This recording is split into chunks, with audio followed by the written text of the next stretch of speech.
우시야 왕이 죽던 해에 내가 본즉 주께서 높이 들린 보좌에 앉으셨는데 그의 옷자락은 성전에 가득하였고 스랍들이 모시고 섰는데 각기 6날개가 있어 그 둘로는 자기의 얼굴을 가리었고 그 둘로는 자기의 발을 가리었고 그 둘로는 날며 서로 불러 이르되 거룩하다 거룩하다 거룩하다 만군의 여호와여 그의 영광이 온 땅에 충만하도다 하더라. 이같이 화답하는 자의 소리로 말미암아 문지방에 터가 요동하며 성전에 연기가 충만한지라. 그때에 내가 말하되 화로다 나여 망하게 되었도다. 나는 입술이 부정한 사람이요 나는 입술이 부정한 백성 중에 거주하면서 만군의 여호와이신 왕을 배웠음이로다 하였더라. 아멘. 1절을 보니까 우시야 왕이 죽던 해라고 이렇게 하죠. 지금 이사야 우리 1장 1절 보면 이사야의 시대가 1장 1절 한번 보십시오. 유다 왕 우시야와 요담과 아하스와 히스기야 시대 이랬습니다.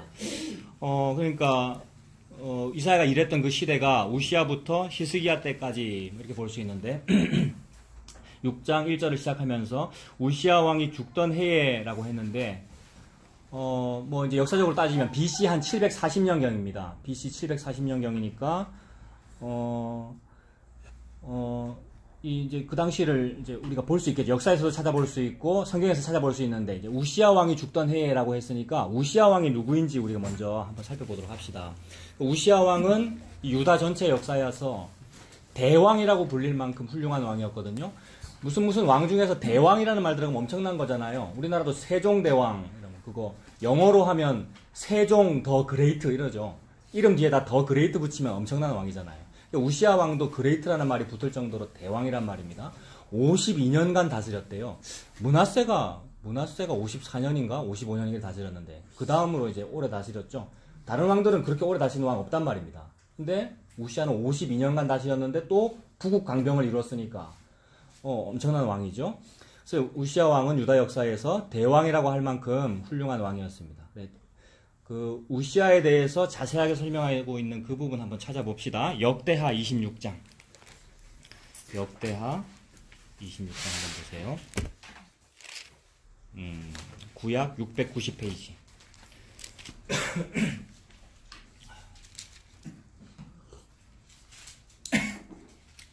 역대하 26장을 한번 좀 읽어봅시다.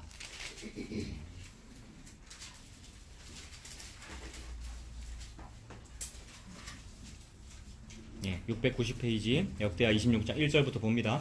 유다의 온 백성이 나이가 16세 된 우시야를 세워서 왕 삼았네요. 16살 때 왕으로 등극했습니다. 2절에 아마사 왕이 그의 열조들의 묘실에 누운 후에 우시야가 엘롯을 건축하여 유다에 돌렸대요. 왕 되자마자 지금 16세에 왕 됐는데 엘롯을 건축했답니다. 왕이 뭔가를 건축했다라는 말은 이렇게 생각하면 돼요. 그냥 광개토 대왕 생각하면 됩니다. 우리나라 광개토 대왕 있었잖아요. 광개토라는 말이 뭡니까? 아주 넓게 땅을 개척했다 이 말이죠. 땅 이러면 부동산 생각하면 되고요. 땅이든 건축물이든 부동산 생각하면 됩니다.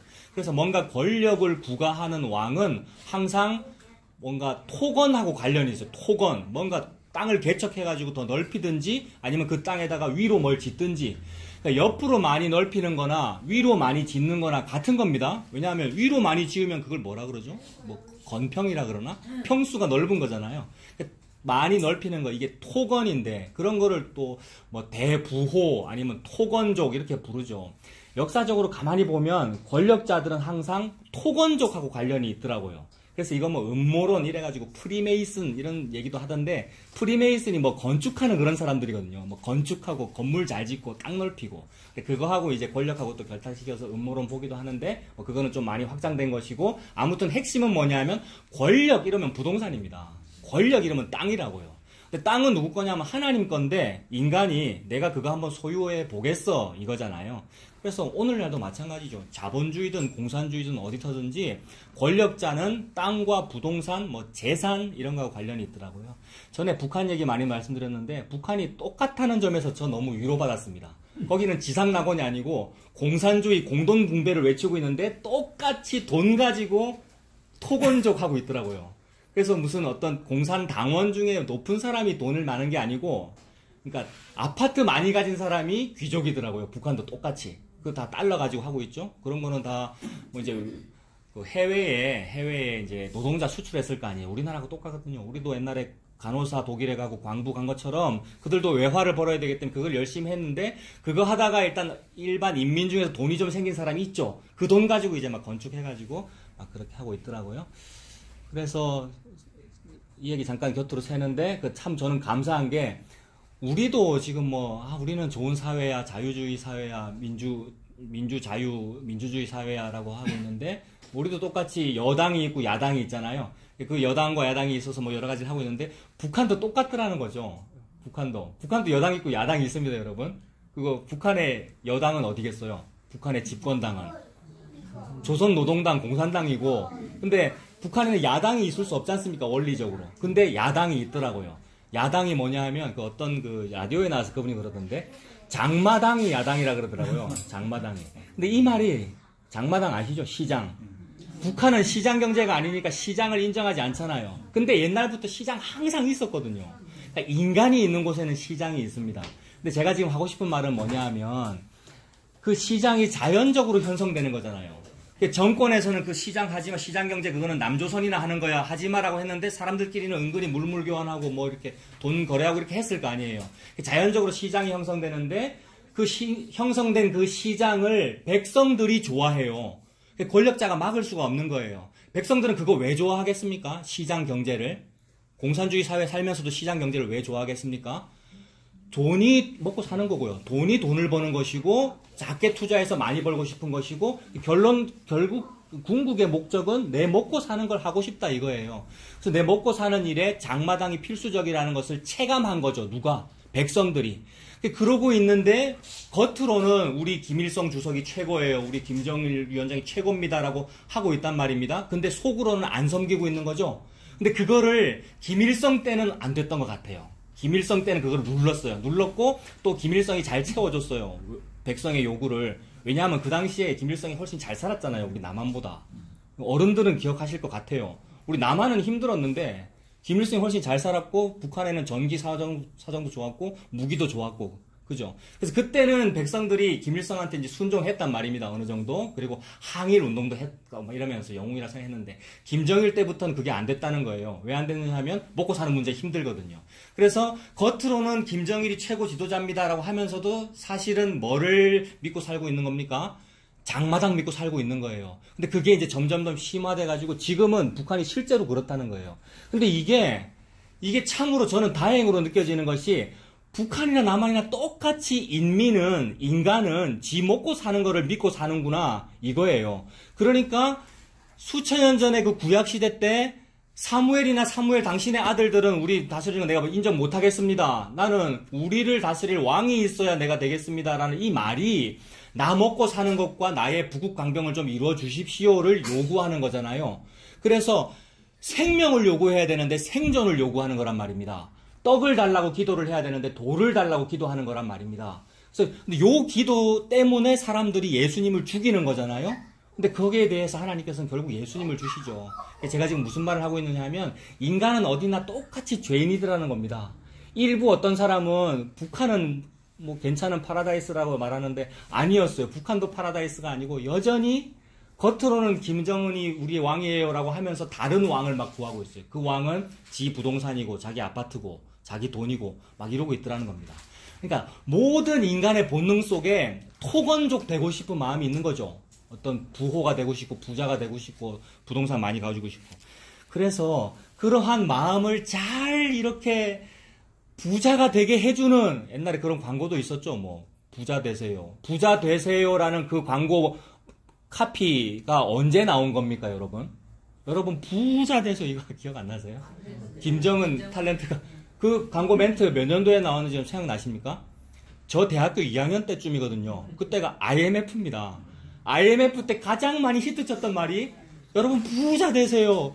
근데 부자였던 사람이 하루아침에 어음이 휴지 조각 돼서 자살하는 일이 허다했잖아요, 그 당시에. 근데 그 당시에 가장 히트쳤던 카피는 부자 되세요였다고요, 여러분. 그러니까 모든 인간의 마음속에 그게 있는 거죠. 그러면 인간의 마음속에 그게 기본적으로 있고, 우리 욕구가 그거고, 돈 벌고 싶은 거, 부자 되고 싶은 거.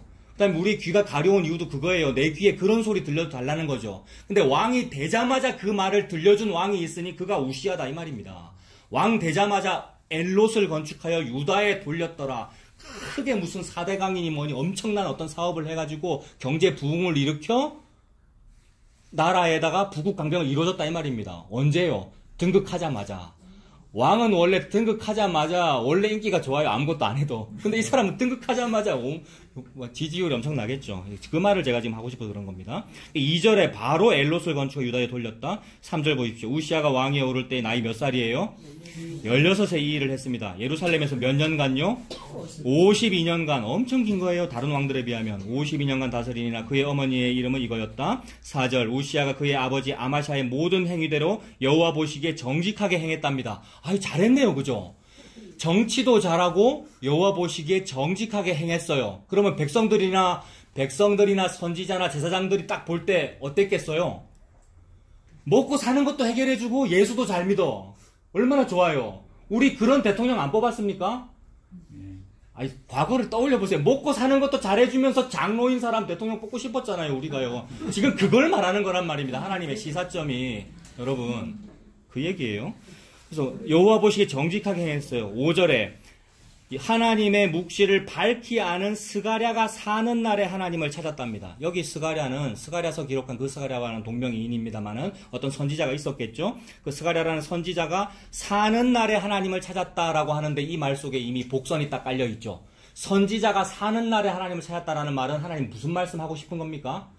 선지자가 바른 말 해주는 선지자가 옆에서 죽으니 더 이상 말씀이 그에게 없으니 또 하나님 버렸겠구나라는 어떤 복선이 또 들어있는 거죠.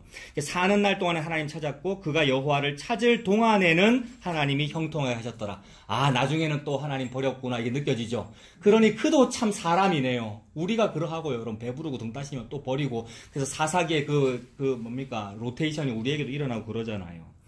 6절 보십시오. 우시야가 나가서 블레셋 사람들과 싸우고 가드 성벽과 야분의 성벽과 아스돗 성벽을 헐었다. 전쟁 너무 잘했다는 말이죠. 무기가 너무 좋았다는 말이고요. 아스돗 땅과 블레셋 사람들 가운데서 성읍을 건축했어요. 적의 땅에다가 성읍을 건축해서 우리 거 삼았으니까 이거 땅 따먹기 한 거죠. 이게 광개토 대왕 아닙니까? 광개토 한 거죠. 7절에 하나님이 그를 도우사 블레셋 사람들 즉 적군들 구르바알에 거주한 아라비아 사람들과 마온 사람들을 치게 하신지라. 암몬 사람들은 대대로 유다의 적 아닙니까? 근데 암몬 사람들이 우시야에게 뭐를 바쳤어요? 조공을 바쳤어요. 세상에. 조공을 바침에 우시야가 매우 강성하여 이름이 애굽 변방까지 퍼졌더라. 우시야가 예루살렘에서 성 모퉁이 문과 골짜기 문과 성구 위에 망대를 세웠다. 문이다 망대다. 이건 뭐겠습니까? 초고층 빌딩 생각하면 돼요. 우리 해운대 센텀시티 같은 거 생각하면 되고, 강남 같은 거 생각하면 되고. 이게 토건족의 일 아닙니까? 망대를 세워 견고하게 하고, 또 광야에 망대를 세우고, 물웅덩이를 많이 파고, 고원과 평지에 가축을 많이 길렀다. 물웅덩이를 많이 팠으니까 치산, 치수가 다 됐네요. 관계 사업 잘 되고, 그래서 물길을 잘 만들고, 저는 자꾸 4대강이라는 말이 자꾸 떠오르네요. 아무튼 그런 걸 해서 백성들에게 좋은 걸 해주면 백성들이 좋다 그러죠. 실제로 좋은지 안 좋은지 모르고 좋다 그러죠. 가축을 많이 길렀고요. 또 여러 산과 좋은 밭에 농부와 포도원을 다스리는 자들을 두었으니 뭐를 좋아합니까? 농사를 좋아함이었더라. 이 말 너무 여러분 다가오지 않아요? 저는 농사 안 지어봤습니다만은 대대로 농자, 천하, 지, 대본 아닙니까 여러분? 그죠? 농업이 장려되는 것이고, 그리고 오늘날은 첨단 기술 사회라 해도 농업 없으면 망하는 거죠, 여러분. 먹고 사는 게 안 되는 건데요. 농사를 좋아함이었더라. 조선시대 때 세종대왕이 그랬다는데요. 세종대왕이 여러 가지 군사적인 일도 잘하고, 문화적인 모든 거 잘하고, 훈민정음까지 했는데, 농사도 장려했다. 이거 국사책에 분명히 적혀 있었던 일이에요. 딱 대왕 맞죠, 그러니까. 11절에 우시야에게 또 싸우는 군사가 있으니, 서기관 여이엘과 병영장 마아세야하고 국방부 장관 조사한 대로 다 보니까 12절에 족장의 총수가 2600명이고 13절에 휘하의 군대가 몇 명입니까? 30만 7500명. 지금 대한민국의 군대가 몇 명이죠? 60만 명이거든요. 근데 지금 경상도만큼도 안 되잖아요. 남유다의 크기가. 근데 그 당시 수천 년 전에 정예 장병이 30만 7500, 50%죠. 우리나라의 50%. 어마어마하잖아요. 14절 우시아가 그의 온 군대를 위하여 방패와 창과 투구와 갑옷과 활과 물맷돌을 준비하고 또 예루살렘에서 재주 있는 사람들에게 무기를 고안하게 했다. 이거 방위 산업체잖아요, 여러분. 방산. 미국이라는 나라가 뭐 미국도 그렇고 러시아도 그렇고 일본도 그렇고 여러 나라들이 있는데 우리나라의 통일을 도와주고 있잖아요, 여러분. 자꾸 북미 정상회담도 자꾸 하는 것 같고. 그런데 한편으로는 통일을 반대하고 있죠. 왜 그렇습니까? 강대국이 통일을 왜 은근히 반대하죠? 방위산업 때문이죠. 방위산업 때문에. 방위산업이 발전하려면은 무기를 팔아 넘길 시장이 필요한데 싸워야 시장이 되잖아요. 남북이 싸워야 시장이 되고 중동에서 자꾸 석유 때문에 전쟁을 자꾸 해야 방위산업이 발달하고 그래야 미국 국민을 먹여 살리니까. 그 러시아도 마찬가지, 일본도 마찬가지, 다 마찬가지입니다. 미국만 나쁜 게 아니고. 그리고 우리도 마찬가지죠. 근데 방위산업 얼마나 열심히 했습니까? 이 방위산업을 열심히 하면 당연히 권력과 그 방위산업체의 사장은 결탁하게 되죠. 이게 결탁이잖아요. 이게 어두운 거래고요. 똑같다는 겁니다. 인류는 항상 발전이 없고 우리 인류는 항상 그러하더라. 그래서 무기를 고안해서 망대와 성곽 위에 두어 화살과 큰 돌을 쏘았다라고 하는데 큰 돌을 쏘고 던졌다라는 이런 표현은 여러분 우리 영화 보면 다 나오죠. 큰 돌을 쏘는 이런 기술은 이 당시에 없었대요. 이거를 투석기라 그러잖아요. 중세시대 때 공성전을 보면 큰 돌을 나무로 거대한 나무 이렇게 쏘는데 그게 핵 아닙니까? 오늘날로 치면 미사일이고. 그 당시에는 없었대요, 이 근방에는. 근데 우시아는 지금 그걸 개발한 거 아닙니까? 아주 재주 있는 사람을 고용해서 개발했다 그러죠. 큰 돌을 쏘고 던지게 하였으니 그의 이름이 멀리 퍼짐은, 자, 15절 끝부분에 보십시오. 그의 이름이 멀리 퍼짐은 기이한 도우심을 얻어 강성하여 짐이었더라 이죠. 기이한 도우심을 얻었네요. 이거 누구로부터 도우심을 얻은 겁니까? 하나님으로부터 도우심을 얻은 겁니다. 즉 쉽게 말해서 여호와의 기적이 일어났다 이 말입니다. 여러분 기적이 일어났습니다. 그 당시에 기적 많았죠. 저는 이 기적이 오병이어의 기적으로 보여요. 예수님 일으키신 오병이어의 기적이 일어났잖아요. 이 당시도 마찬가지예요. 우시아라는 경상도만큼밖에 안 되는 그 나라의 왕이 어찌 투석기를 만들며 어찌 30만 대군을 거느리며 어찌 이렇게 놀랍게 다스립니까? 이거는 오병이어의 기적이 일어난 겁니다. 하나님의 도우심이 맞죠. 이 시사점은 뭡니까? 하나님이 너희를 도와주니 너희는 강해. 이게 이제 하나님의 시사점이에요. 근데 인류는 뭘 바라보죠? 즉, 그 들판에 모인 백성들은 오병이어의 기적에서 뭘 바라보죠? 그 표적을 보고 예수님을 바라보는 것이 아니라 오병이어라는 떡을 보고 먹고 배부른 것을 바라보는 거죠. 여기서도 지금 그 말씀하고 계시는 겁니다. 우시아라는 이름의 뜻이 여호와는 나의 힘이다 이 말이거든요. 맞아요. 하나님께서 그대로 지금 하고 계시잖아요. 여호와께서 유다의 힘이시기 때문에 그 작은 경상도 많은 나라가 그 당시에 초강대국은 아수르였거든요. 아수르가 자꾸 남진 정책을 쓰는데 막아냈대요.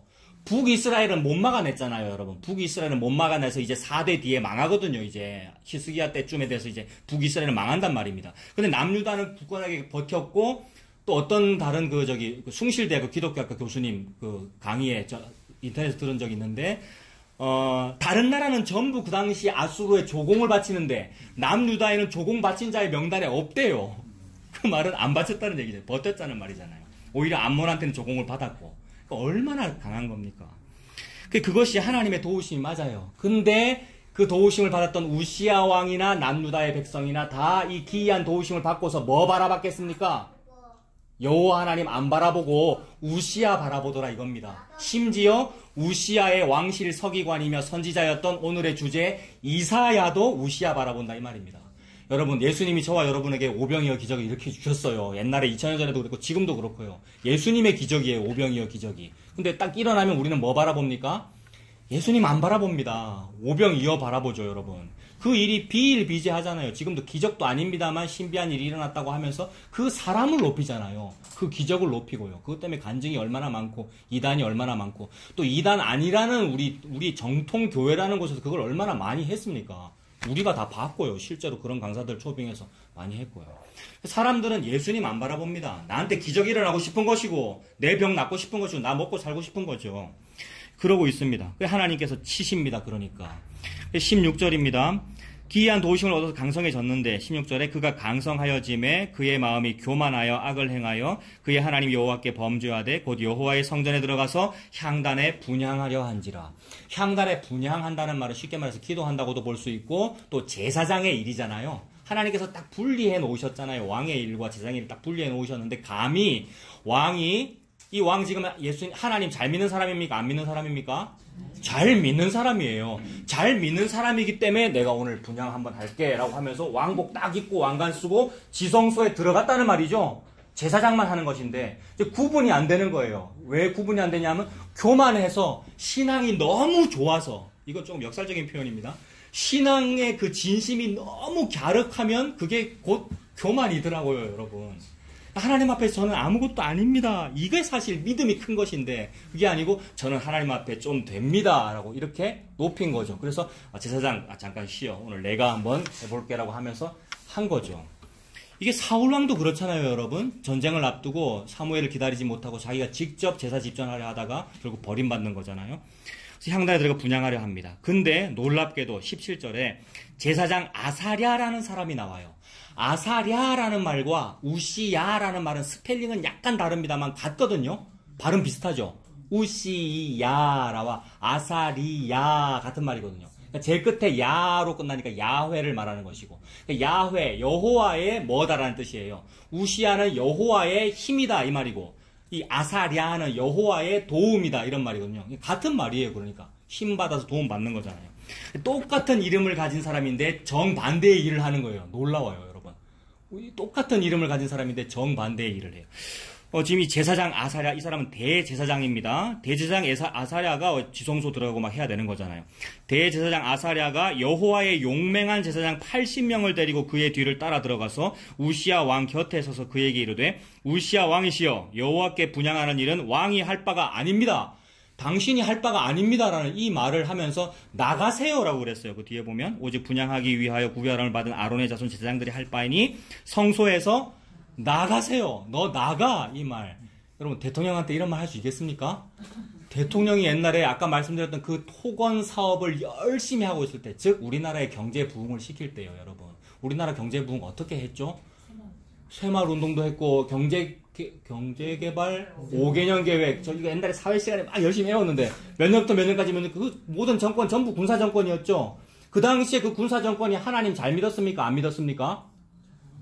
기억해 보세요, 여러분. 너무 잘 믿었어요. 안 믿었다고 하시는데, 그러니까 물론 하나님도 믿었고 부처님도 믿었고 다 믿었지만 그 당시 청와대 목사님들 출입 안 했습니까? 열심히 했어요, 여러분. 조언해드린다고. 누구에게? 그 대통령에게.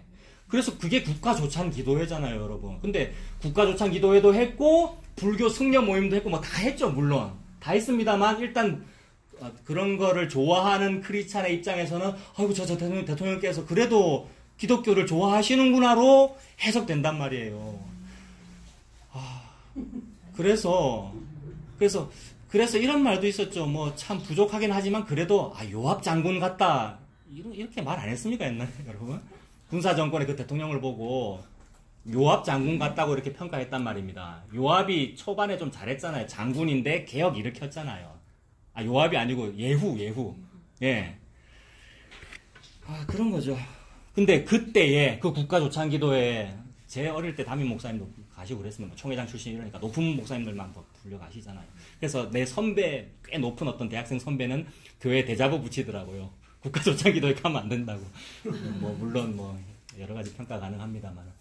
근데 제가 지금 하고 싶은 말은 뭡니까? 국가조찬기도에 딱 그렇게 할 때 어떤 목사님이 대통령 각하, 이 잘못됐습니다. 그러면 물러나세요, 나가세요, 이 말 할 수 있겠느냐 말입니다. 근데 이 아사랴라는 이 사람이, 우시야 왕과 똑같은 이름을 가진 이 사람이 이걸 했다는 것은 여호와의 영이 임한 거죠. 그리스도의 영으로 한 거죠. 그러니까 예수님께서 요거 한 거란 말입니다.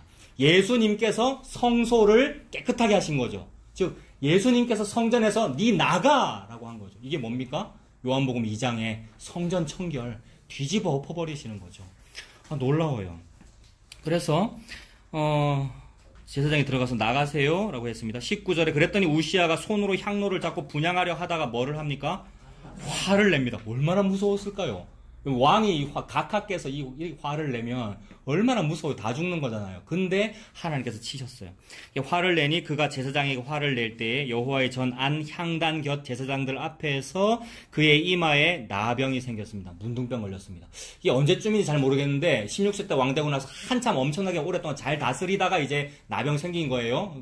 그래서 문둥병 걸렸으니까 20절에 뒷부분 급히 쫓아내고 왕도 막 경황이 없어서 여호와께서 치심으로 왕도 속히 나가니라. 21절 우시야 왕이 죽는 날까지 나병 환자가 되었고 나병 환자가 되매 여호와의 전에서 끊어져 별궁에 살았으므로. 문둥병자는 무조건 격리 수용입니다. 그죠? 문둥병자는 지옥 간다 그 뜻입니다. 전염성이 있어서 죄인이다 그 뜻이죠. 별궁에 살았으므로 그의 아들 요담이 왕궁을 관리하며 백성을 다스렸다. 우시야의 남은 시종 행적은 아모스의 아들 선지자 누굽니까? 이사야가 기록했네요. 오늘 우리 무슨 말씀 보고 있습니까? 이사야. 예, 이사야는 왕의 시종 행적을 기록하는 사람이었어요. 그러니까 왕실 서기죠. 왕실 서기. 조선왕조 실록 기록하는 사람이란 말이에요. 이런 사람은 아무나 안 시키죠. 굉장히 고위공직자고 그리고 친척이었대요. 유다 왕가의 친척, 왕족입니다. 이사야도. 그래서 이사야가 다 아는 거예요. 우시야의 모든 일들을. 우시야가 얼마나 훌륭한 왕인지를 잘 알아요. 그리고 그 훌륭한 왕이 나병 걸린 것에 대해서 이사야는 아직까지는 이렇게 해석해야 됩니다. 죄 짓다가 나병 걸렸다 이게 아니고 너무 훌륭한 왕인데 나병 걸린 거 너무 안타깝다 이거고요. 그리고 나병은 있지만 그래도 이렇게 잘 다스리는 이런 왕이 없어. 이렇게 보는 겁니다. 이사야의 시각은. 그래서 실제로 나병 걸렸는데도 별궁에 거하면서 섭정을 했거든요. 그 다음 왕이 이름이 뭡니까? 요담인데 우시야의 아들이 요담인데 요담이 바로 등극한 것이 아니고 섭정을 했단 말이에요. 그죠? 아들이 아직 어리면 왕이 뒤에서 다스리잖아요. 그런 걸 뭐라 그러죠? 수렴청정이라 그럽니까? 섭정, 그죠? 섭정을 했는데도 나라가 부강해졌어요. 그럼 얼마나 잘 다스렸다는 말입니까?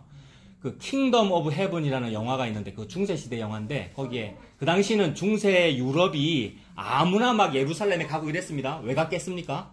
십자군 원정한다고. 아무나 가가지고 예루살렘을 자기가 정복한 다음에 내가 왕이다 이랬어요. 이상한 왕들도 많았는데 그 당시 훌륭한 왕도 있었답니다. 그 어느 왕인지 모르겠는데 그 왕이 문둥병 걸렸거든요. 이건 실화인데 그 킹덤 오브 헤븐이라는 영화에 나와요. 그 문둥병 걸린 왕인데 너무 잘 다스려요. 저 그게 생각나더라고요. 문둥병 걸린 왕인데 너무너무 잘 다스렸어요. 그러니까 이전에 문둥병 걸리기 전에도 치적이 너무나 화려하고 부국강병을 이뤘는데 문둥병 걸린 이후에도 유다가 여전히 부강하고 그 부강함이 아들 때까지 계속 가거든요. 안 망해요 아직. 북이스라엘을 망하는데. 그러면 그를 최측근에서 보고 있는 이사야가 볼 때는 우시야가 얼마나 위대해 보이겠는가 이 말입니다. 문둥병 걸렸는데도 목회를 잘한다. 왕정을 잘한다. 정치를 잘한다. 이 말이라고요. 그러면 그 담임 목사, 그 왕, 그 대통령을 백성은 추앙하는 거예요. 하나님께서는 지금 그 말씀을 하고 계시는 겁니다. 니들이 지금 예수 믿니? 아니면 너그 담임 목사 믿니? 니들이 지금 예수 믿니? 너그 왕 믿니? 그 얘기를 지금 하나님 하고 계시는 거란 말입니다. 그래서 이제 그러다가 이제 이사야가 기록합니다만 다시 이제 이사야서로 돌아가 보세요. 지금 1장 1절 제대로 하지도 않았는데 지금 이 얘기 했어요, 여러분. 무슨 말입니까?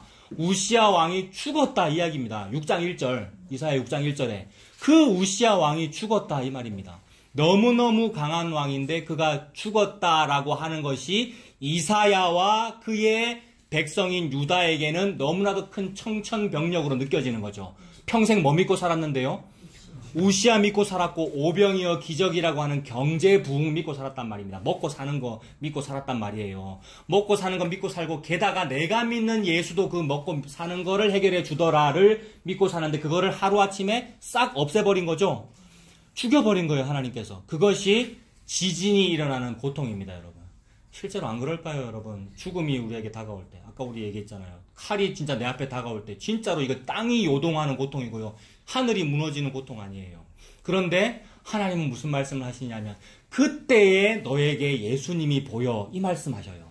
땅이 요동하고 지진이 일어나고 내가 그토록 믿었던 우시야는 진짜로 예수 믿는 사람이죠? 라고 요 생각. 이 대통령은 진짜로 하나님 잘 믿는 사람이죠? 라는 요 생각. 그것이 무너지고 그래서 하나님 잘 믿는 사람이라서 좋아한 것이 아니라 예수도 잘 믿는데 나에게 경제부흥도 일으켜주니까 좋습니다라는 요거를 바라는 그 생각을 없애주실 때 진짜로 순수한 그 십자가의 예수님만 남으시더라는 그 얘기란 말입니다. 그래서 우시야 왕이 죽을 때에 비로소 내가 본즉 주께서 높이 들린 보좌에 앉으셨는데 요 말입니다. 딱 여기까지만 여러분 묵상해도 설교 끝이에요. 오늘 5절까지인데 뒤로 안 봐도 우시야 왕이 죽던 해에 비로소 내가 본즉 이 말이에요. 보다라는 말 너무 중요한 말이죠, 여러분. 우리를 좀 봐야 됩니다, 여러분. 안 보여요. 안 보이잖아요. 그래서 안 보인 사람이 누구냐면 사울입니다. 사도 바울, 사울. 눈에서 가려져서 안 보이잖아요. 눈에 비늘 같은 것이 가려지기 전에도 안 보였습니다. 뭐가요? 예수님이 안 보인 거죠. 내가 그토록 사랑하는 가말리엘 문화에서 배운 그 신학의 하나님이 예수님이라는 것이 안 보이는데 하나님께서 치신이 그제서야 눈이 뜨여서 아나니아 안수해주고 뜨여서 예수님이 보인 거잖아요. 지금 이사야의 상태가 그렇고 이사야라고 하는 우리들, 복음 아는 우리들 성도의 상태가 그러해요. 하나님께서 치시니까 그제서야 본즉 높이 들린 보좌가 보입니다. 이사야는 평생 뭐 믿고 살았느냐 하면 눈에 보이는 우시아의 보좌 믿고 살았어요. 우시아의 보좌가 얼마나 아름다웠을까요? 온갖 보석으로 치장하지 않았을까요? 52년간 다스리면서 초강대국 미국에 해당하는 아수르도 넘보지 못하는 권력을 구가하면서 살 때에 그의 최측근인 이사야는 야, 저 보좌가 우리를 다스리시니 우리나라는 든든하구나. 게다가 저 왕께서 천왕을 따라 하나님도 잘 믿으시니 하운 선지자인 내 마음에 참 들어라고 하고 있는데 그 왕을 죽여버리시더라는 겁니다. 그 왕을 죽이고 나니까 평소에 믿고 살았던 그 의자 있죠, 여러분. 주로 큰 교회 가면은 강대상 뒤에 이런 의자들이 있던데. 네? 훨씬 좋은 거 있는 거죠. 이것도 좋은 여러분과 다르잖아요. 등급이 여러분은 저런 의자인데 이보세요. 이런 걸 보좌라고 안 합니까, 여러분? 그 왠지 왕좌로 보여요. 근데 어떤 교회는 그 의자들을 주로 옆으로 튀어놨더라고요. 그거 참 좋더라고요. 강대상만 딱 있고 의자를 저쪽으로 튀어놨더라고요. 목사님 앉는 자리를. 괜히 지성소 있는 양이 이렇게 막 꾸미는 데가 그거 아닌 것 같아요. 아무튼 그 보좌 믿고 살았어요. 성도들이 또 새벽에 막 모여서 기도할 때에 진짜로 예수님 생각하면서 예수님을 믿고 기도해야 되겠습니다만은 그 강대상과 앞에 그 의자들과 그런 것을 보고 어떤 종교성을 느끼는 것 같은데 하나님께서 그거를 없애버리시고 네가 진짜로 봐야 될 보좌를 보여주십니다. 그 보좌는 높이 들린 보좌입니다. 우시아의 보좌는 어디쯤에 있죠? 땅에 붙어 있습니다. 우시아의 왕좌는. 인간 왕의 왕좌는 중력 때문에 땅에 붙어 있잖아요. 만유인력 때문에. 근데 예수님의 왕좌는 높이 들린 보좌란 말입니다. 예수님께서 높이 들리셨죠. 그 높이 들리심이 뭡니까? 십자가입니다. 십자가가 높이 들린 거죠. 그 십자가는 인간의 육안에 안 들어와요. 물론 나무 십자가는 눈에 보이겠지만 예수님의 그 십자가라고 하는 그 왕권은 인간의 육안에 안 들어온단 말입니다. 인간의 육안에 들어오는 왕권은 뭐냐 하면 센 거예요. 세고 강하고 부국강병이고 나한테 좋은 거 많이 주는 거. 이거는 육안에 들어오는데 죽는 게 왕이다라는 요거는 육안에 안 들어온단 말입니다. 그게 너무 큰 거예요. 그런 걸 보고 무한이라고 그러면 되고요. 무한이 유한에게 지금 보이기 시작했다 이 말입니다. 평소에 늘 유한이라고 하는 우시아만 보고 살았는데 그 유한을 하나님 죽여버리시니까 무한이 드디어 보이기 시작했다는 말입니다. 그 무한은 즉 예수 그리스도의 십자가는 평소에 보던 우시아의 왕자와는 너무나도 다르게 질적 차이가 너무나 크더라 이 말입니다. 그게 높이 들린 보좌라는 말에 표현되어 있는 겁니다. 아까 거룩 찬양했죠. 이거 천사가 하는 찬양인데 그거고 나중에 맞을 때도 우리 27장 부를 건데 보좌가 보인다는 얘기예요. 찬송가 가사를 생각하면서 불러보세요. 높이 들린 보좌가 보인다. 이게 식상하게 부를 내용이 아니고 육안으로 볼 수 없는 것이 보였다 이 말입니다. 이거는 여러분 저와 여러분이 예수 믿은 게 그거잖아요. 여러분 심오한 놀라운 영적 지식을 알아야 무한히 보여요 이 얘기가 아니고 예수 믿어요 이 말이 놀라운 그 무한이 나 같은 이 하찮은 아무것도 아닌 내 유한의 이 육안에 조금 보였어요라는 요 감격입니다. 그 감격을 시적인 언어로 표현한 것이 높이 들린 보좌가 보였어요 이 말입니다. 그래서 주께서 높이 들린 보좌에 앉으셨는데 그의 옷자락은 성전에 가득하였다라고 말합니다. 옷자락이 성전에 가득했대요 여러분. 우시아 왕은 무슨 옷을 입었겠습니까? 골룡포 입었겠죠. 우리 조선 왕의 이름 생각하면 골룡포 빨갛고 황금색이잖아요. 그런 거 입으면은 곁에 서면은 포스가 느껴집니다, 여러분. 옷 좋은 거 입으면 포스 느껴지잖아요. 저 포스 좀 느껴집니까, 여러분? 색깔도 뭔가 좀 예, 잘 입고 잘 생기면 옆에서 포스가 느껴지고요. 자, 여러분 다 예쁘십니다만 오늘은 특별히 권사님 얘기할 것 같죠? 이렇게 딱 예쁘게 입으시면 포스가 느껴지잖아요. 근데 인간 왕을 보고 그 포스를 느끼고 있었는데, 그 왕의 골룡포를 보고 포스를 느끼고 있었는데, 죽고 나니까 뭐가 보이냐 하면 너무나도 거대한 골룡포가 보이는데 그 왕복이 육안에 들어와요? 안 들어와요. 안 들어오니까 옷자락 끝만 살짝 벗다 이 말입니다. 성전에 가득한 옷자락을 봤다잖아요. 옷 전체를 본 게 아니고. 옷자락 끝만 가득 조금 봤는데 이사야는 지금 미칠 것 같은 거란 말입니다. 옷만 조금 봤는데 너무 벅차서 미칠 것 같은 이 상황. 평소에는 뭐로 벅차서 살았죠?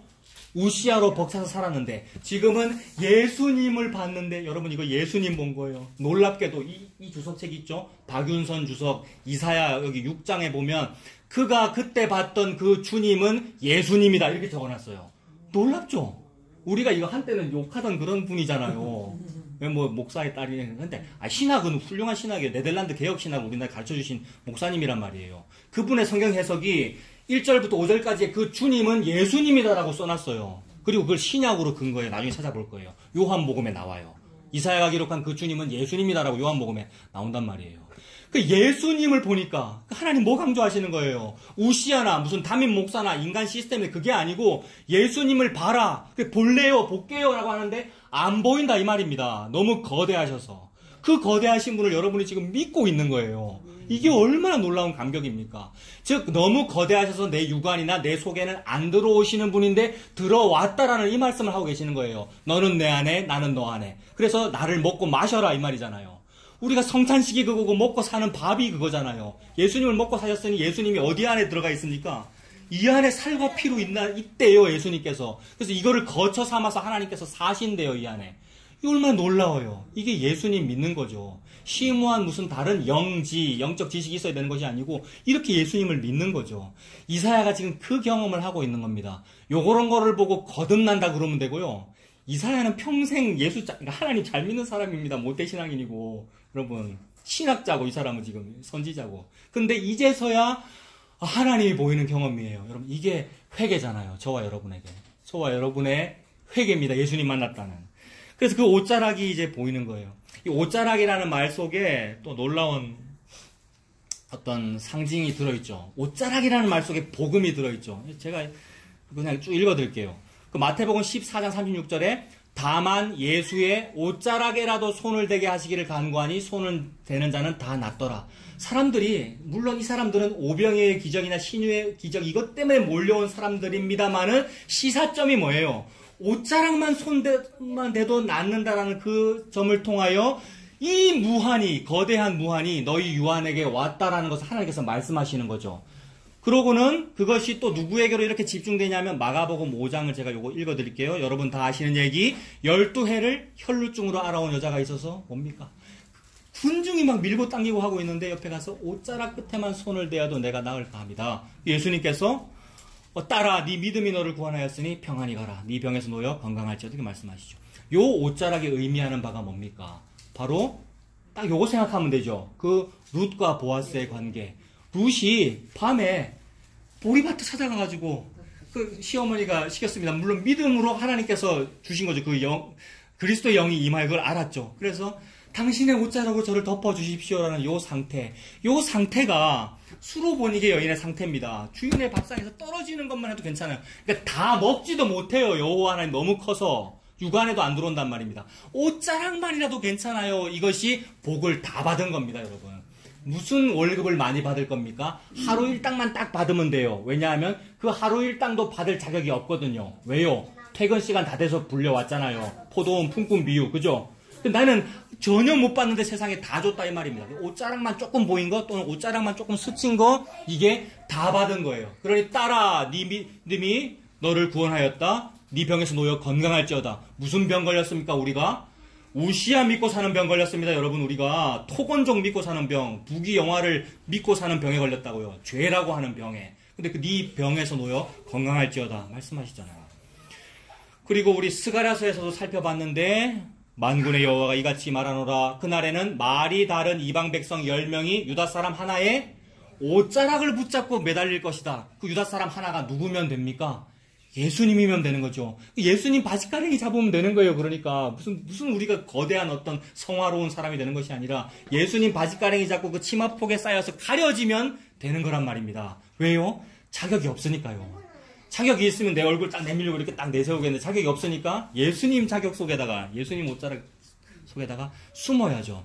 저와 여러분 과거가 다 화려하죠. 우리 권사님, 집사님, 장립 집사님, 목사, 과거가 다 화려한데 그 과거에 못 숨는단 말입니다. 그 과거를 하나님 앞에, 우리 교회 앞에, 하나님 앞에 내놓고 제가 이거 참 잘못했어요, 이게 죄예요 라고 고백이 되면서 예수님한테 숨어야 합니다. 여러분, 저와 여러분의 열심이나 경험이나 신앙이나 심지어 내가 지금 복음을 믿습니다라고 하는 그 내가 믿는다라고 하는 요것도 내가 믿는 그거를 내려놓고요, 하나님께서 주시는 것을 받아야 되는 거잖아요. 하나님께서 주시는 것은 조금 보인 옷자락입니다. 즉 예수님입니다.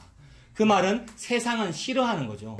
세상은 많이 보이는 옷자락을 좋아하죠. 많은 걸 좋아하는데 우리는, 하나님은 조금 줬단 말입니다. 조금 줬고 잘 안 보이게 줬고 수수께끼로 줬고 안 좋은 걸 줬단 말입니다. 그게 십자가죠. 저주스럽고 더러워 보이는 거, 안 좋은 거잖아요. 십자가는 안 좋은 거의 상징이란 말입니다.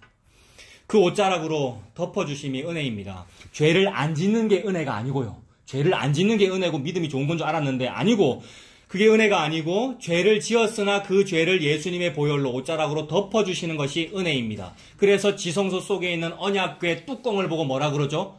한자어로 시은좌, 시은소라 그러죠. 은혜를 베푸는 자리가 뚜껑이란 말입니다. 즉 덮는 게 은혜를 베푸는 자리래요. 뭐로 덮죠? 보아스의 옷자락으로 모압 여자를 덮어요. 저와 여러분이 모압 여자 아닙니까? 예수님의 옷자락으로 이사야를 덮습니다. 우리를 덮습니다. 그 옷자락이 성전에 가득하대요. 지금 이사야가 그걸 본 거죠.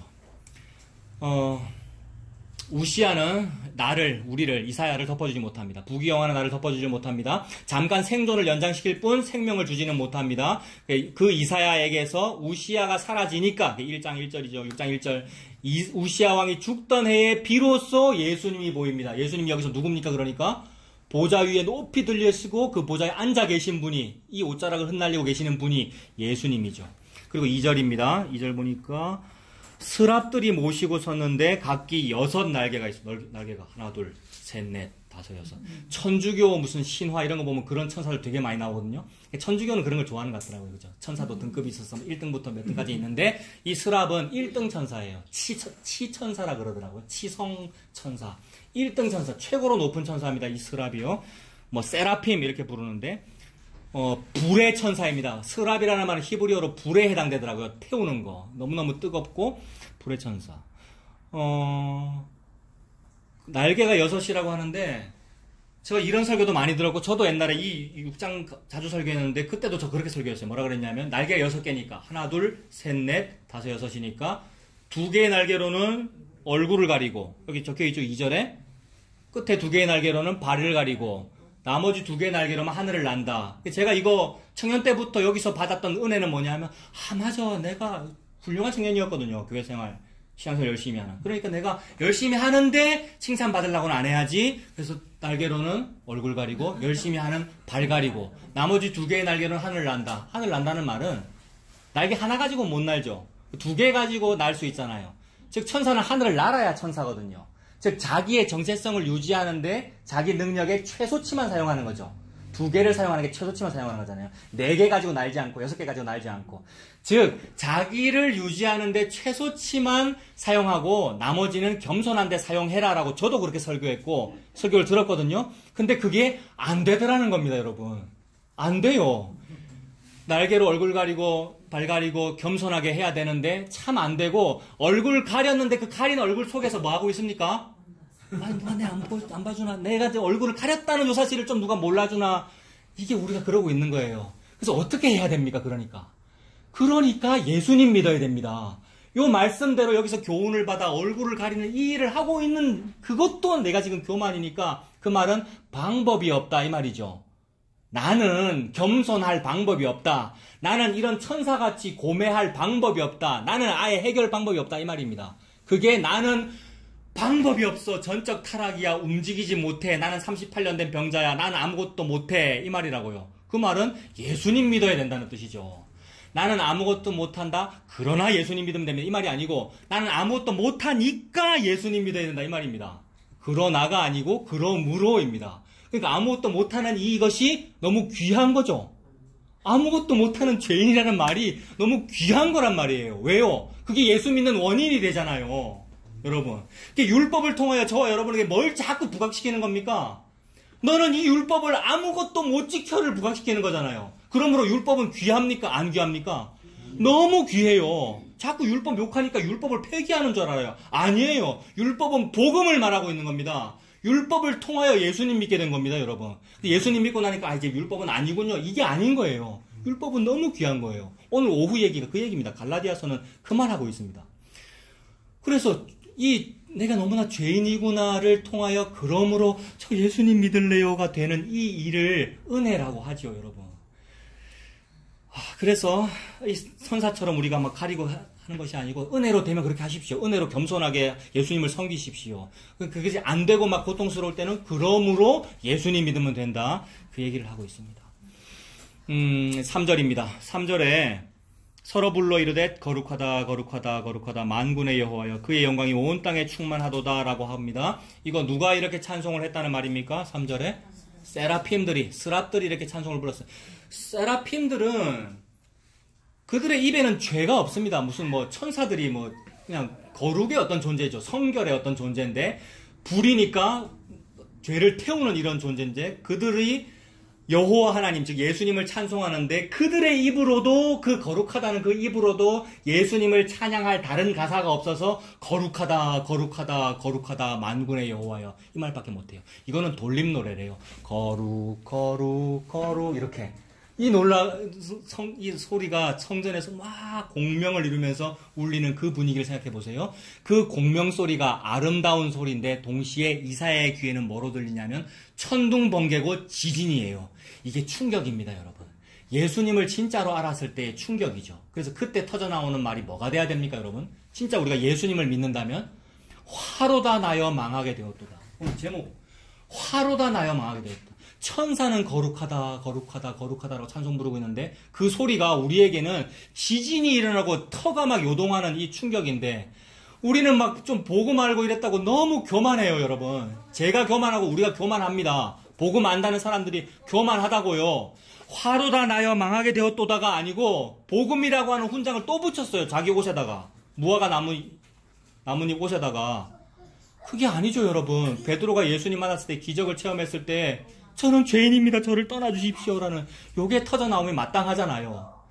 그래서 저와 여러분 예수님 앞에서 저는 죄인입니다. 저는 참으로 예수님 믿을 자격이 없습니다. 그러므로 저는 예수님 믿습니다. 이렇게 돼야 되죠. 그래서 화로다 나여 망하게 되었도다라는 고백이 저와 여러분의 입에서 터져나오시길 바랍니다. 지금 천사들이 그 말을 하고 있는 거예요. 거룩하다 거룩하다 거룩하다라고 하는데 또 4절도 보세요. 이같이 화답하는 자의 소리로 말미암아 이게 뭐예요?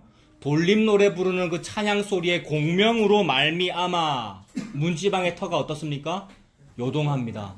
이 문지방은 지금 성전의 문지방이거든요. 얼마나 견고하게 지었겠어요, 여러분. 유다 성전의 문지방입니다. 얼마나 견고하겠어요. 근데 그 터가 요동합니다. 지진이죠.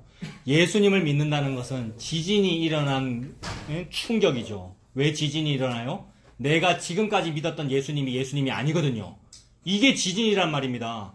내가 지금까지 석가모니 믿었는데 이제 예수님 믿을게요. 이게 아니고요. 나 예수님 잘 믿고 있는데 지금까지 믿었던 그 예수님이 아니다는 자기 부인이잖아요. 제가 잘못 믿었어요라는 이 말이 터져나옴이 마땅한데 나는 참 이 지식으로 복음을 잘 알았죠. 이거 없습니다, 여러분. 자꾸 그걸로 세우더라고요, 여러분. 아니었어요. 저도 그렇게 되는 줄 알았어요. 복음 아니까 옛날에는 개혁주의 목사로 꽤 괜찮았는데 이제는 복음 아는 개혁주의보다 더 한 단계 나선 괜찮은 목사인가 보다라고 했는데 아니더라고요. 복음 알면 이제 지진이 일어난 겁니다. 지진이 일어나면 밑으로 빠집니다. 싱크홀로 여러분. 밑으로 내려가죠. 밑으로 내려가면 고도 제로 됩니다.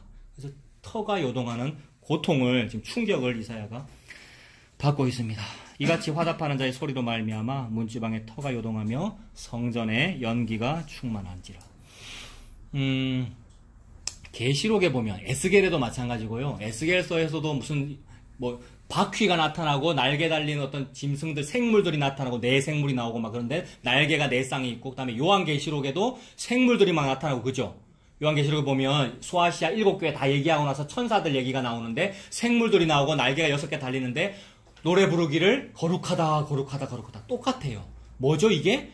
예수님의 예수님을 만났을 때의 상황을 말한다고요. 터가 요동하는 상황. 천사의 입에서는 거룩하다 거룩하다라는 돌림 노래가 나오고 그 다음에 높이 들린 보좌가 보이는 그 상황. 사도 요한이 반모섬에서 그걸 본 것과 지금 이사야가 여기서 예수님을 본 것은 같은 이야기입니다. 그래서 그 사도 요한이 반모섬에서 이거 계시록 1장에 나오는 얘기입니다만 예수님을 그 주의 날에 예수님을 만난 거거든요. 반모섬에서 예수님의 그 환상을 봤을 때 사도 요한이 어떻게 됐죠? 엎드러져 죽은 자 같이 되었다. 계시록 1장 12절부터 17절까지 보면 그 얘기 나옵니다. 그래서 엎드러져 죽은 자 같이 되었다. 여러분 우리가 그렇습니까? 참 우리는 너무 다음대 해가지고 그죠? 지성소에 들어간 건데 예수님 앞에 간 건데 우리가 자꾸 살아요. 내가 살아요. 근데 예수님은 자기 부인이라 그러시네요. 그게 엎드러져 죽은 자 같이 되매 그겁니다. 이사야가 그렇게 되었죠. 화로다 나여 망하게 되었도다. 5절 보겠습니다. 5절에 그때에 내가 말하되 화로다 나여 망하게 되었도다. 나는 입술이 부정한 사람이요 나는 입술이 부정한 백성 중에 거주하면서 만군의 여호와이신 왕을 배웠음이로다. 이렇게 고백했습니다. 여러분 하나님 앞에서 할 말이 뭐가 있을까요? 여러분 예수님 앞에서 평생 예수 믿은 저와 여러분 3, 4대 예수 믿었고요. 심지어 지금은 복음도 안다고 우리가 하고 있는데 그런 내가 예수님 앞에서 이제 천국문에 이르렀다고 하겠습니다. 아니면 예수님 재림했거나 그때 예수님 앞에서 무슨 말 하겠습니까? 화로다 나여 망하게 되었도다 밖에는 없습니다. 그래서 나는 입술이 부정한 사람이다라고 지금 이 말을 하고 있는데 입술이 부정하다는 말은 유다 문화에서 무슨 뜻이냐 하면 그 문둥병에 걸렸을 때에 문둥병 환자는 자기 입술을 가려라라고 그랬거든요. 그러니까 입술을 가리는 이유는 입술이 너무 더러워서 가린다는 말이거든요. 남한테 입술이 예쁘면 좀 보여주겠는데 너무 더러우니까 가려라는 말이고 또 입술도 요렇게 가려야 되거든요. 여기 보십시오. 요렇게. 전에도 이 얘기 한 것 같은데 제가 주변에서 보면 좀 겸손한 사람들은 다 이러더라고요. 표정이. 그렇지 않아요? 이게 이제 표정이 좀 이럴 때가 있어요. 그러니까 교만할 때는 주디를 내밀고 조금 자기를 좀 가릴 때는 어떻게 해요? 심리적으로 그렇거든요. 자기를 좀 가릴 때는 이렇게 하지 않습니까? 버릇이던데. 그냥 손도 좀 이렇게 되고 손도 좀 이렇게 되거나 아니면 입도 이렇게 되더라고요. 근데 저는 그게 자꾸 생각이 나더라고요. 근데 유대 문화에서 문둥병자는 이래야 됩니다. 왜냐하면 썩었거든요. 썩어 문드러져서 잇몸이 다 보이고 고름 질질 흐르고 그러니까 이렇게 해야 되고 그리고 또 그렇게 해야 될 정도로 그렇게 해야 될 정도로 정상인이 있는 곳에는 사실 가면 안 됩니다. 문둥병자들은 다 격리 수용돼 있기 때문에. 근데 혹시 길을 가다가 정상인을 길에서 만났다 이러면 이렇게 하고 하루도 너무 망하게 되었다. 아이고 돌아가세요 이래야 돼요. 이게 경고를 발하는 거. 나한테 가까이 오시면 전염될 수도 있습니다. 근데 그렇게 하겠습니까? 문둥병 환자들이? 옛날에 우리나라도 보리문디 이런 말 맞다고 하는데 문둥병 환자들이 그렇게 했겠습니까? 여러분 무슨 말인지 이해 안 되십니까? 그렇게 안 하고 오히려 막 다가와서 막 문 떼려고 그러고 해코지 하려고 그러고. 근데 이 문둥병 환자가 요래야 된다는 얘기예요. 즉 죄인은 예수님 앞에서 이럴 수밖에 없다는 얘기예요. 이사야가 지금 화로로 나여 망하게 되었다. 이거 발음도 제대로 안 되는 겁니다. 이렇게 됐기 때문에 화로로 나여 망하게 되었다. 나는 입술이 부정한 사람, 즉 문둥병자인데 그 다음 말이 뭐예요? 입술이 부정한 사람이요. 나는 입술이 부정한 백성 중에 거주하면서 나는 문둥병자고 동시에 내 주변에 있는 사람도 전부 다 문둥병자네요를 발견한 거예요, 여러분. 이거 놀라운 은혜입니다. 혹시 내 주변에 문둥병자 아닌 사람이 있으면 그 사람 믿고 살면 되잖아요, 여러분. 사람 중에 혹시 그런 사람이 있으면 목사님 중에 혹시 그런 훌륭한 목사님 계십니까, 여러분? 혹시 무슨 어떤 지도자 중에 그런 훌륭한 사람이 있으면 그 사람 믿고 살면 되는데 아니더라는 거죠. 나도 문둥병자이고 다 그러하다는 얘기를 말씀하시는 거죠. 그래서 나는 입술이 부정한 사람이고 입술이 부정한 이 백성 중에 거주하면서 드디어 지금에서야 비로소 만군의 왕이신 여호와이신 왕을 배웠음이로다. 이렇게 고백합니다. 그동안은 우시아가 왕인 줄 알았는데 이제서야 내가 문둥병자 되고 보니까 진짜 왕은 예수님이었습니다. 라고 지금 고백하고 있는 겁니다. 그래서 주님 앞에서 우리는 머리끝에서 발끝까지 다 문둥병자로 드러납니다. 우시야 왕의 친척이잖아요. 지금 이사야가. 친척이니까 얼마나 높은 사람이에요. 또 왕실 서기관으로 살았고요. 하나님 잘 믿는 모태신앙으로 살았지만 알고 봤더니 문둥병자였다. 이 말입니다. 우시야 왕이 왕인 줄로 알았는데 진짜 왕은 따로 있었습니다. 예수님이 진짜 왕이십니다. 왕을 몰라보는 병에 걸렸습니다. 우리가 왕을 몰라보는 병에 걸렸어요. 근데 뭐는 알아보냐 하면 오병이어는 알아봤어요. 그래서 왕께서 오병이어를 일으켜주시니까 좋다 그랬는데 그 왕께서 말씀하시기를 이 오병이어나 아니면 광야에서 모세와 함께 먹었던 그 만나를 먹었어도 죽었거니와. 여러분 오늘도 우리 카레 먹고 뭐 먹습니다. 그거 먹으면 죽습니다. 먹고 이 다음에 죽잖아요. 근데 그거 예수님이 주신 건 맞단 말이에요. 전부 예수님이 주신 거예요. 근데 그거 먹어도 죽거니와 진짜로 먹었는데도 안 죽는 양식이 있으니 그게 바로 나야. 그게 요한복음이죠. 그게 바로 나야라고 말씀을 하셨어요. 그랬더니 오병이어는 보고 좋아서 쫓아왔는데 그 말을 하니까 제자들도 그와 함께 다시 다니지 아니하더라. 그러잖아요. 그러니까 무슨 병 걸렸냐 하면 왕을 몰라보는 병에 걸렸습니다. 이게 문둥병입니다, 여러분. 저와 여러분이 그 왕을 몰라보는 병에 걸렸어요. 그래서 그거를 이제야 발견한 겁니다. 내가 그러한 사람이라는 것을. 이 발견은 문지방의 터가 요동하는 충격입니다. 이게 지진이죠. 그래서 그 왕 앞에서 이제 왕을 발견했으니까, 이제 내가 죄인이라는 것을 알았고 그 왕을 발견했으니까 뭐라고 고백하면 되겠습니까? 그 무비보셋이 절름발이 됐잖아요. 사울의 요나단의 아들 무비보셋이 이제 그도 왕족인데 사실은 그가 왕이 돼야 될 사람인데 절름발이라고 해도 무비보셋이. 근데 새로이 왕으로 아직 왕으로 완전히 등극하지도 않았어요. 다윗이 왕권을 다 잡지도 않았잖아요. 근데 그 다윗한테 가가지고 무비보셋이 뭐라고 하죠? 이 죽은 개와 같은 저를 선대하시나이까. 우리 예수님 앞에서 할 말이 그거밖에 없습니다, 여러분. 지위고하를 막론하고 예수님 앞에서 이 죽은 개와 같은 저를 부르십니까? 이 말밖에 없습니다. 주님 앞에서 나 잘했죠. 저 정도면 됐죠. 제가 좀 복음 알지요. 라는 게 없습니다. 그저 100% 문둥병자로 드러날 뿐입니다. 그렇게 죄인이면서 병자로 드러난 나를 보고 병든 자여 이리로 와라. 죄인이여 이리로 와라. 이렇게 불러주시는 거죠. 그렇게 불러주시는 그 음성, 그게 복음이죠. 죄인아 요리로 와라라는 요 말이 복음이잖아요. 아니 누구야 너 너무 잘했으니까 요로 와. 이거는 복음이 아니죠. 잘했으니까 와라는 것은 복음이 아니고 너 너무 잘못했으니까 죄인아 이리로 와. 요 말이 복음입니다. 마지막으로 시편 11편 요거 읽고 제가 마치겠습니다. 여러분 한번 찾아보세요. 시편 11편 1절부터.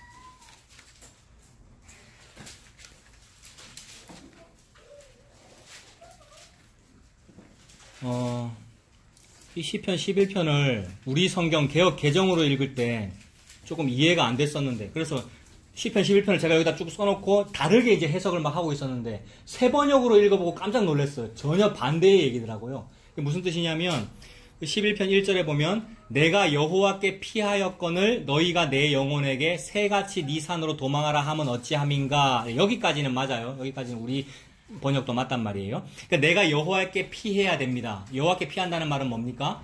예수님의 옷자락에 가서 숨어야 돼요. 예수님의 옷자락에 숨는 건 뭐예요? 화로다 나여 망하게 되었도다. 저는 자격이 없는 사람입니다. 라면서 예수님의 옷자락에 숨습니다. 요게 복음입니다. 근데 세상은 뭐라 그러냐면 너희가 내 영혼에게 새같이 네 산으로 도망하라라고 말해요.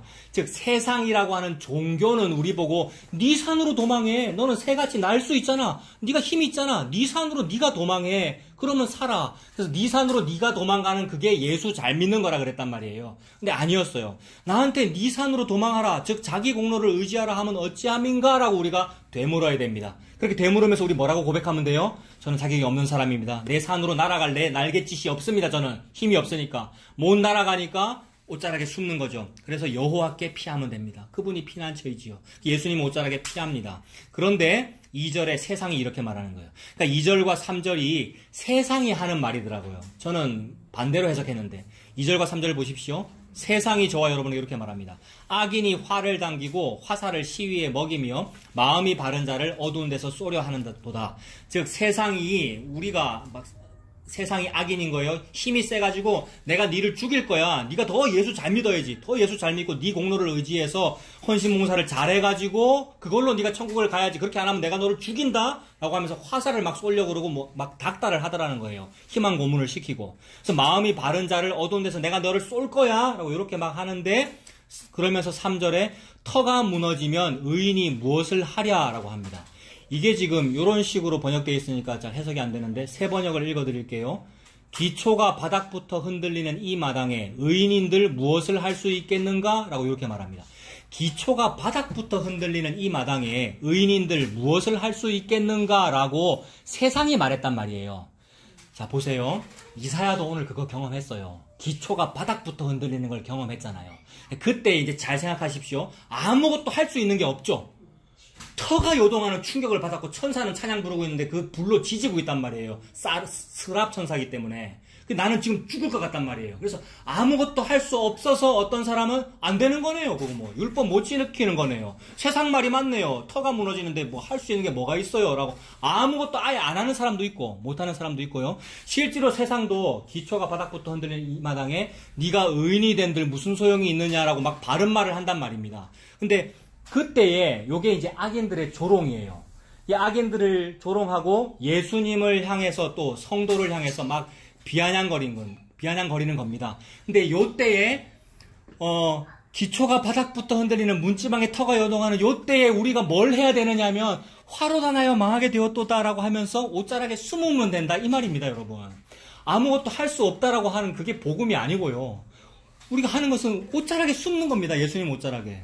그래서 바로 그때에 화로다 나여 망하게 되었도다라고 고백하면서 예수님 믿으십시오. 다른 게 아니고 예수님 믿으면 됩니다. 그렇게 망한 나를 예수님 옷자라고 덮어주실 때 얼마나 기쁠까요, 여러분? 시집가지 못하는 룻이 보아스한테 시집가게 될 때 얼마나 기쁠까요? 옷자락에 덮일 때에. 그래서 그 기쁨으로 사시는 저와 여러분들이 다 되시길 바랍니다. 하나님 아버지, 평생을 교회를 열심히 다녔고 또 지금도 예수님을 잘 믿고 있다고 생각했는데 자꾸만 나의 믿음을 갱신시켜 주셔서 감사합니다. 자꾸만 오늘 아침까지 조금 전까지 믿었던 그것에 털을 요동해 주시고 기초가 흔들리도록 해주셔서 감사합니다. 그래서 너무나도 기초가 흔들려서 나의 믿음이 다 흔들리고 지금까지 알았던 것들이 아무것도 아니어서 다 흔들림으로 말미암아 내가 도대체 의인이 된들 난 뭘 할 수 있나 라는 그런 생각도 좀 들 수 있도록 하나님 인도해 주시옵소서. 그래서 그 예수님 앞에서 나는 아무것도 하지 못하고 화로다 나여 망하게 되었도다 라면서 그 은혜의 옷자락에 덮일 수 있는 우리가 다 될 수 있도록 하나님 인도하여 주시옵소서. 예수님 이름으로 기도합니다. 아멘.